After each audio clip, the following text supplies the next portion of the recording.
Labour right now are widely criticising the Tories for their decision to transport asylum seekers arriving here from who cares where, it would seem, to Rwanda to be processed in camps, all very reminiscent of the Nazi Madagascar Plan to remove Jews from Europe.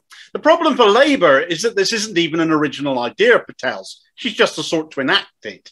In 2004, Tony Blair offered the African nation of Tanzania £4 million to set up camps very much like the Rwandan plans, albeit specifically to deal with Somali refugees whose asylum claims in the UK had failed and to process claims not yet made in the UK closer to their country of origin.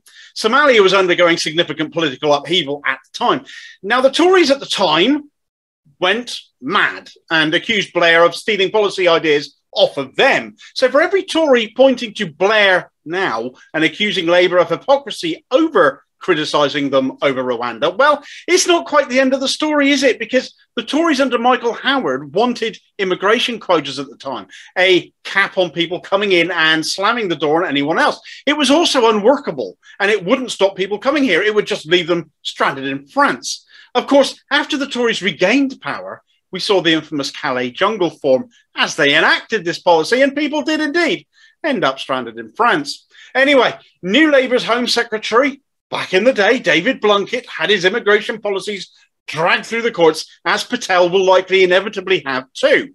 He said angrily at the time that he was fed up with Parliament debating issues only for judges to overturn them. Well, God forbid the law be upheld, eh? Perhaps some of you can understand why people like me on the left consider New Labour under Blair, or New Labour as it is under Starmer, and the Tories to be no different from each other. Stories like this demonstrate just how close to each other they really are. Besides, this has been attempted by another country too, and it failed. Israel trialled a scheme, again with Rwanda in 2014, to deport Eritrean and Sudanese refugees heading to them.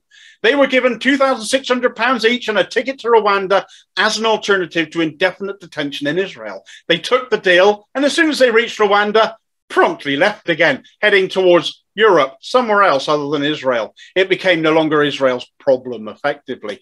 Rwanda made no effort to keep them, so why would they now? It was unworkable, illegal, attracted international condemnation, and aggravated the global refugee crisis instead of helping it. Israel was rightly condemned as a wealthy nation not doing its part. And we're no different now.